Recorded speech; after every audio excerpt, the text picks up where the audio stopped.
जालना शहरात वारंवार वीज पुरवठा खंडित होण्याचं प्रमाण वाढलं। नागरिकांचा मस्तगड महावितरण कार्यालयावर धडक मोर्चा। आमदार आणि जिल्हाधिकाऱ्यांना जर महावितरणचे कर्मचारी जुमानत नसतील तर नागरिकांनी दाद मागायची कुणाकडे, नागरिकांचा सवाल। आज दिनांक 30 रोजी शुक्रवारी दुपारी 12 वाजता मिळालेल्या माहितीनुसार जालना शहरात वारंवार वीज खंडित होण्याचं प्रमाण वाढलंय। पावसाचे 4 थेंब येताच वीज खंडित केली जाते। शहरातील नागरिक महावितरणच्या या मनमानी कारभाराला वैतागलेत, त्यामुळे नागरिक संतप्त झाले असून संतप्त झालेल्या नागरिकांनी शहरातील मस्तगड येथील महावितरण कार्यालयावर धडक मोर्चा काढलाय। या मोर्चात शेकडो महिला आणि नागरिक सहभागी झालेत। या नागरिकांनी महावितरणच्या कारभारावर ताशेरे ओढत संताप व्यक्त केलाय। शहरात वारंवार महावितरण कार्यालयाकडून खंडित होणाऱ्या वीज पुरवठा सुरळीत सुरू करा अशी मागणी नागरिकांनी केलाय। मागील आठवड्यात आमदार अर्जुन खोतकर यांनी महावितरण अधीक्षकांकडे सर्व अभियंत्यांसोबत बैठक घेतली होती। या बैठकीमध्ये महावितरणचे अधीक्षक यांनी सर्व अभियंत्यांना सांगितले होते की यापुढे विद्युत पुरवठा सुरळीत चालू ठेवण्याबाबतच्या सूचना सुद्धा अभियंता यांना देण्यात आल्या होत्या।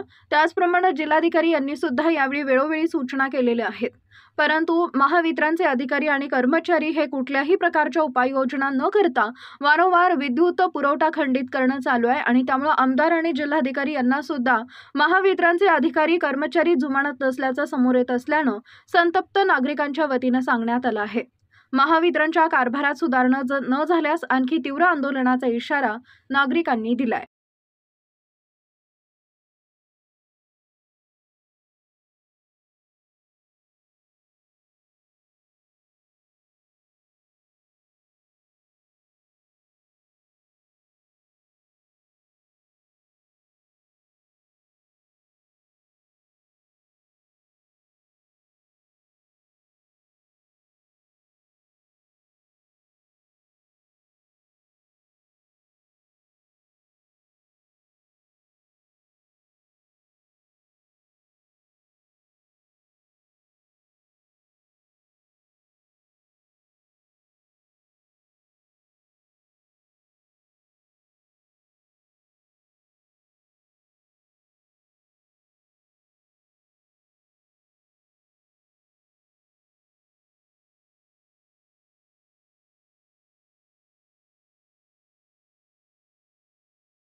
दोन महिन्यापासून हे जे महावितरणचा जो लपंडाव चालू आहे त्याच्या विरोधामध्ये जालना शहरातील मोठ्या संख्येनं ज्येष्ठ मंडळी, नागरिक, माता बहिणी आणि सर्व इथं उपस्थित आहे।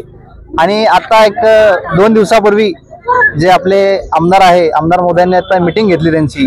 ते मीटिंग घेतल्यानंतर सुद्धा की त्यांनी त्या आमदाराचंही मानलं नाही की बाबा 48 तासाला आम्ही पूर्ण सुरळीत करू असं सांगितलं होतं। तर ते आमदारालाही मोजत नाही। त्याच्यानंतर कलेक्टर साहेबांनी एकदा त्यांना सगळ्यांना मीटिंग घेतली। कलेक्टर साहेबांसमोर नागरिकांनी तिथे समस्या मांडल्या। कलेक्टर साहेबांनाही तिथल्या सगळ्या अधिकाऱ्यांना तिथं त्यांना विचारलं की बाबा हे कसं होईल सुरळीत लाईटची व्यवस्था, ते कलेक्टरला सुद्धा मोजत नाही।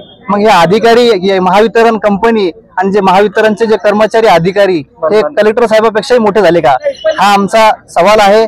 आणि ज्या लाईटीची जी अवस्था आहे, आमच्या लहानपणीपासून ज्या डिप्या होत्या आजही त्याच पद्धतीने ते डिप्याची अवस्था आहे। एवढी भयानक अवस्था झालेली आहे की त्या डिप्याला ना झाकण आहे ना काहीच नाहीये। कोणी येतं, कोणी वायर टाकतं, कोणी चाललं जातं आणि त्या वायराची दुरावस्था एवढी भयानक झालेली आहे की आमच्या घरामध्ये 2 व्हीलर जरी जाताना असेल गल्लीमध्ये तर त्या वायरा आमच्या अशा डोक्याला लागतात। अशा पद्धतीनं तिथे त्या लाईटीची व्यवस्था झालेली आहे। दुरुस्ती पावसाळ्यापूर्वीचे जे नियोजन करतात ते पावसाळ्यापूर्वीचे पैसे तर त्यांनी खाऊन पण घेतले, पण ते अजूनही पावसाळ्यापूर्वीचं एकही काम तिथे झालेलं नाहीये। मी ते सगळे फोटोज आणि सगळे व्हिडिओ सोबत घेऊन आलेलो आहे की ते पावसाळ्यापूर्वीचं जे काम आहे, जे झाडं कटिंग व्हायला पाहिजे, तायरावरचे हे सगळं व्हायला पाहिजे, ते आजही कुठल्याच पद्धतीने झालेलं नाहीये। त्यामुळे हा सगळा जनतेचा रोष आहे आणि तो रोष व्यक्त करण्यासाठी आम्ही आज इथं सगळे रस्त्यावरती उतरलेलो आहे त्या महावितरणवरती। आणि आज आम्ही त्यांच्याकडनं पूर्ण ज्या नवीन डिप्या आणि त्याच्यानंतर जे वायरिंगची व्यवस्था, रोडाच्या मध्ये आलेले ते पोल असतील महावितरणचे, ते सगळ्यात पहिले ते हटवण्यात यावे आणि ज्या डिप्याच्या ज्या दुरावस्था आहे त्या लवकरात लवकर त्या डिप्या नवीन तिथे आम्हाला बसवण्यात याव्या, याच्यासाठी आमचा हा आजचा मोर्चा आहे। तर या मोर्चाचा आमचा उद्देश असाच आहे की लवकरात लवकर इथं नागरिकांना येणाऱ्या आता 4 महिन्यात पावसाळा आहे, पावसाचं समजा जरी आभाळ जरी आलं तर यांची लाईट लगेच चालली, म्हणजे सगळ्या जगानं प्रगती केली पण ही महावितरण अजूनही प्रगती केलेली नाहीये। तर मग मला यांचा सगळ्यात पहिले जाहीर निषेध करतो या महावितरणचा, कारण की ह्या लाईटीमुळे चोरीची समस्या वाढत आहे, त्याच्यानंतर जी डीम जाती येते नागरिकांना त्याचा आर्थिक फटका बसत आहे की त्या या लाईटीमुळे अशी दुरवस्था करून टाकलेली आहे। मच्छर आणि आता 4 महिन्यानंतर डेंग्यूची साथही लागू शकते, त्याच्यामुळे या महावितरणवाल्यांनी जे झोपेचं सोंग घेतलेलं आहे ते लवकरात लवकर झोपेचं सोंग सोडण्यात यावं आणि लवकरात लवकर या आणि सर्व आमच्या माता बहिणींना इथं न्याय देण्यात यावा। मी राणी शहाणे शंकरनगर या विभागातून बोलते। तर आमच्या गल्लीमध्ये भरपूर वेळेस लाईट जाते, सकाळी 6 वाजता लाईट जाते, संध्याकाळी 7-8 वाजता लाईट येते। एखाद्या वेळेस आमच्या घरचे माणसं नाईट ड्युटीला असतात, आमच्या मुली घरी असतात, आम्ही असतो तर आमचे माणसं घरी नसतात, त्या टायमाला सुद्धा आमची लाईट जाते। एक वेळेस 11 वाजता लाईट गेली, सकाळी 4 वाजता लाईट आलेली, परत 4 वाजता जाते, सकाळी 6 वाजता येते, म्हणजे आम्हाला लाईटचा खूप प्रॉब्लेम झालेला आहे। आणि आमच्या गल्लीमध्ये जो खंबा आहे त्याच्यावर एक झाडाचं फांदी आलेली आहे, त्याच्यानंतर वारंवार आमची लाईट जाते। दुसऱ्या गल्लीची लाईट असून सुद्धा आमची लाईट हमेशा जाते। आणि एखाद्या वेळेस आमचं बिल थकबाकी राहिलं, 1 महिनाभर राहावं 2 महिनाभर राहावं की लगेच लाईट अर्ध्या घंट्याच्या आत कट करून टाकतात ते। मग आम्हाला असे मग त्यांची लाईट कट केल्यावर काही फायदा आहे का त्यांचा? आम्हाला काय फायदा आहे त्याच्यामधून? एखाद्या वेळेस बिल नाही भरलं तर नंतरच आम्ही टाइमशीर बिल भरतोच, पण तरी पण ते लाईट कट करतातच। आम्ही घडी घडी वारंवार आमची लाईट जाते। आम्हाला रात्री बेरात्री आमच्या मुली आहेत, आमच्या शाळेत सुद्धा मोठ्या मोठ्या मुली येतात, बायका येतात, त्यांनी काय करावं? अर्ध्या रात्री कुठे जावं? एक खेडेगाव असलं असं बाहेर बाश टाकून बसलं असतं, पण ही सिटी आहे, सिटीमध्ये अर्ध्या रात्री चोऱ्या होतात, गल्लीमध्ये आमच्या भरपूर चोऱ्या होतात। मग आम्ही ह्या टायमाला आम्ही काय करावं? आम्ही ह्यापासून कशी सुटका करावं? आम्हाला जर लाईट बरोबर भेटली नाही तर आम्ही इथं मोर्चा ठेवूनच राहणार आहे।